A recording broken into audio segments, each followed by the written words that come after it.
Olá, bem-vindo ao treinamento da Brigada de Incêndio. Esse é um programa de treinamento teórico para que possamos ter conhecimentos e depois desenvolver as habilidades necessárias para atuar como um brigadista na sua atividade profissional dentro da sua área empresarial.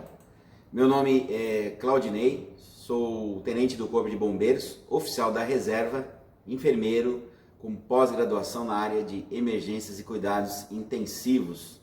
Nós vamos trabalhar o tema prevenção e combate a incêndio e também, na sequência dos módulos, a parte de primeiros socorros. Nosso primeiro tema está relacionado com a legislação estadual que trata da formação e treinamento da Brigada de Incêndio. Existem duas instruções técnicas importantes que nós vamos tratar, que é a Instrução Técnica 16, que trata de gerenciamento de riscos de incêndio, e numa outra videoaula, a Instrução Técnica 17, que trata da formação e treinamento da Brigada de Incêndio. Temos alguns objetivos a cumprir. Vamos apresentar alguns aspectos do Regulamento de Segurança contra Incêndio, que é o decreto número 63911, de 10 de dezembro de 2018, e os processos necessários para elaborar e revisar um plano de emergência. Tem uma norma regulamentadora do Ministério do Trabalho, que é a NR23, que estabelece que as medidas de proteção contra incêndio que devem existir nos locais de trabalho visam a prevenção da saúde e integridade física dos trabalhadores. A CNR deixou a cargo dos estados legislar sobre o tema. Então, no caso do estado de São Paulo, nós temos um decreto que já foi citado nos nossos objetivos, que estabelece quais são as edificações ou áreas de risco, traz uma classificação dessas áreas e estabelece, por exemplo, qual o percentual de funcionários deve integrar a brigada de emergência, dentre tantas outras ITs que podem ser acessadas no site do Corpo de Bombeiros da Polícia Militar do Estado de São Paulo.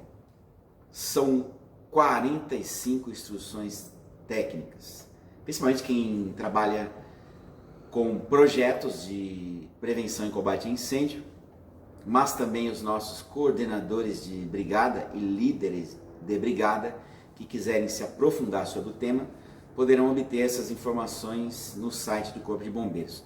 Nós vamos trabalhar como brigadista visando a Instrução Técnica 16, Gerenciamento de Riscos de Incêndio, e a Instrução Técnica 17, Brigada de Incêndio. Existe no site do Corpo de Bombeiros, que pode ser acessado livremente, sem cadastramento, todas essas informações de segurança contra incêndio. Temos também lá o chamado Via Fácil, que é o setor online do Corpo de Bombeiros para projetos de incêndio. Auto de vistoria do Corpo de Bombeiros, o certificado de licença do Corpo de Bombeiros, tudo isso pode ser obtido pelo sistema Via Fácil. Muito simples a operação do sistema, então basta acessar o site e fazer uma instrução sobre o tema livremente. O que diz a Instrução Técnica 16, Gerenciamento de Riscos de Incêndio? É preciso que toda edificação ou área de risco tenha um planejamento para atuar em situações de risco. Esse planejamento deve estar escrito, deve ser elaborado um plano, assim como acabei de citar, com os requisitos mínimos necessários para atuar em situações de risco para a integridade física das pessoas e também para o patrimônio. Sempre nós vamos pensar na prevenção da vida, do meio ambiente e do patrimônio. Instrução Técnica 16 traz esses requisitos mínimos para elaboração, manutenção e revisão de um plano de emergência contra incêndio, mas também outras situações de risco. Por exemplo, vazamento de combustível em estacionamento, Vazamento de gás de cozinha. Tem várias instalações que possuem cozinhas industriais. E frequentemente ocorre tanto vazamento com ou sem fogo.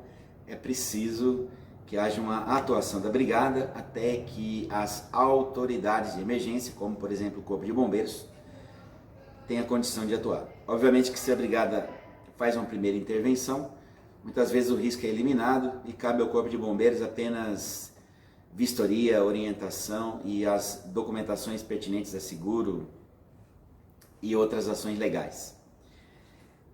Essa instrução técnica garante também a otimizar o atendimento operacional prestado pelo Corpo de Bombeiros, porque está previsto que deve ser mantido junto à edificação de fácil acesso alguns documentos que permitem que o bombeiro faça uma inspeção rápida e localize, por exemplo, áreas de riscos existentes dentro da edificação.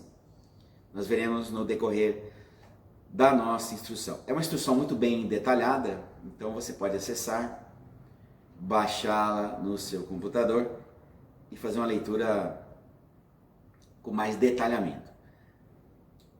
Se tratando de gerenciamento de risco, nós temos que identificar dentro da edificação as condições próprias da sua edificação.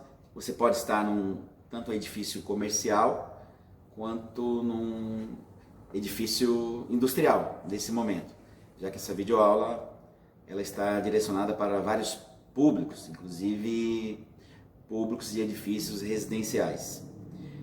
Se eu tenho um risco, obviamente que eu devo prever a existência dele. Por exemplo, risco de vazamento de líquidos combustíveis e inflamáveis. Então eu tenho um gerador a diesel. Frequentemente podem ocorrer vazamento com ou sem fogo. E a própria norma do Ministério do Trabalho, a NR20, trata disso. Então quem é o gestor de segurança dessa edificação, além de pensar no cumprimento da IT 17 e 16, que é o foco do nosso trabalho aqui, também terá que cumprir outras normas regulamentadoras. Se existe o risco de espaço confinado, nós temos a NR33. A NR10 trata de risco elétrico, cabines, por exemplo, de alta ou baixa tensão, trabalhos com eletricidade. A NR35, o trabalhador tem que ser treinado, porque ele vai executar trabalhos em alturas, com uma série de riscos que ele tem que enfrentar, mitigar ou eliminar. Lógico que a prevenção é sempre o primeiro passo. Ele tem uma série de informações de segurança que vai utilizar no dia a dia ao estudar, ao treinar essas instruções técnicas e também essas normas regulamentadoras. Nós temos aqui um sumário de como é feito um gerenciamento de risco, mas isso cabe ao seu gestor, aquele que vai elaborar o plano. Como brigadistas, nós somos executores. Nesse plano de emergência, nós teremos a materialização dessa política de gerenciamento de risco. Está escrito na IT 16 que deve estar disponível uma cópia desse plano impresso para consulta em local de permanência humana constante. Por exemplo, a portaria, a sala de segurança, qualquer local onde tenha pessoas 24 horas, preferencialmente. Ela pode ser requisitada pelo Corpo de Bombeiros tanto nas vistorias técnicas operacionais, nos treinamentos ou, e em especial, nas situações de emergência. Nesse plano de emergência vão ser levadas em conta as características de cada edificação. Nós temos edificações elevadas, por exemplo, prédios comerciais administrativos, 30 andares. Ou você pode estar numa edificação comercial horizontal, como uma loja de material de construção. Talvez tenha um mezanino anexo a essa instalação. Não importa, o plano ele é particular, tem que ser escrito para cada organização e revisado preferencialmente a cada ano.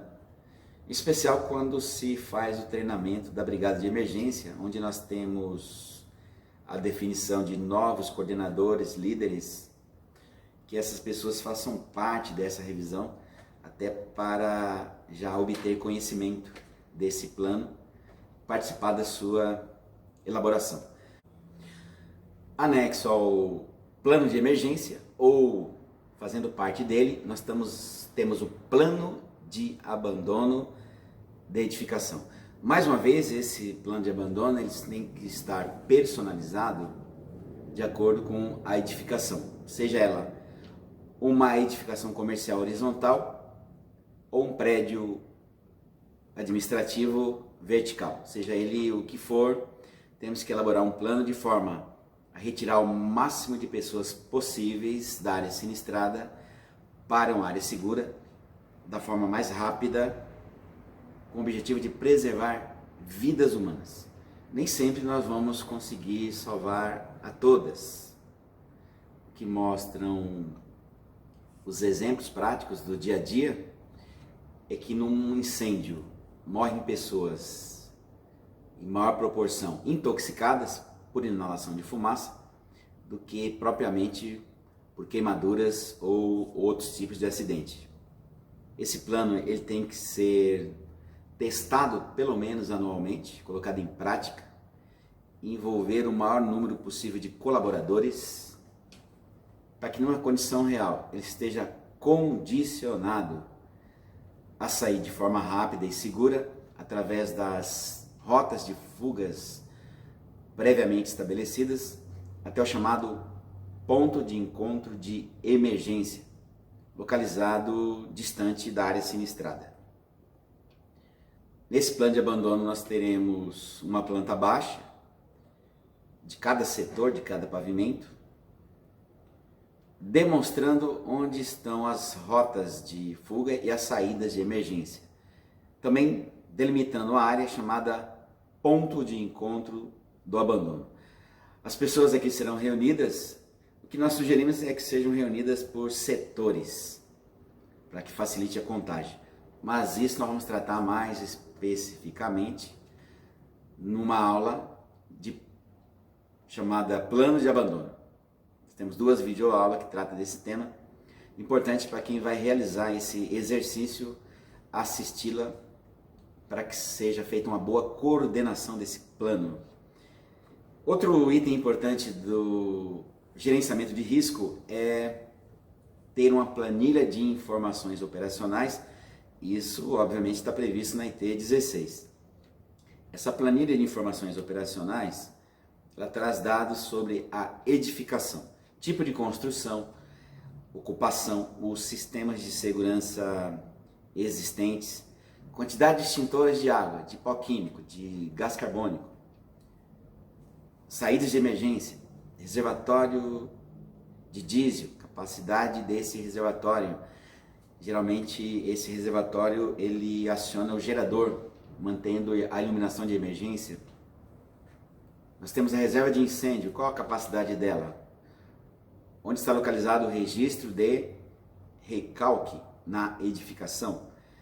E outros detalhes úteis para o atendimento operacional do Corpo de Bombeiros. É um anexo, traz todas essas informações de segurança. Agora tem outro documento importante, que ele tem que ficar especialmente na entrada de cada edificação, de cada pavimento, mostrando a chamada planta de risco de incêndio. Importante que seja fixada na entrada da edificação, numa portaria, numa recepção, no hall próximo aos elevadores. Ela será conferida pelo vistoriador, a partir da primeira vistoria que for realizada, ou numa situação de risco de incêndio, para que você conheça dentro daquele pavimento onde estão, por exemplo, risco elétrico, risco de líquidos inflamáveis combustíveis, quer dizer, combustíveis do tipo líquido inflamável, presença de gases, até para balizar a atuação do Corpo de Bombeiros. Importante que especialmente o coordenador da brigada se atente a esses detalhes técnicos da elaboração desse plano, juntamente com o seu gerente, diretor local, porque ele traz algumas responsabilidades legais e administrativas que vão balizar, por exemplo, processos de seguro, tanto seguro patrimonial como seguro de vida, e outras ações decorrência de sinistros. Agradeço a sua atenção até agora, nessa primeira videoaula. Nas nossas próximas videoaulas vamos continuar tratando desse tema, que são os aspectos legais da brigada de emergência. Muito obrigado e até a próxima aula.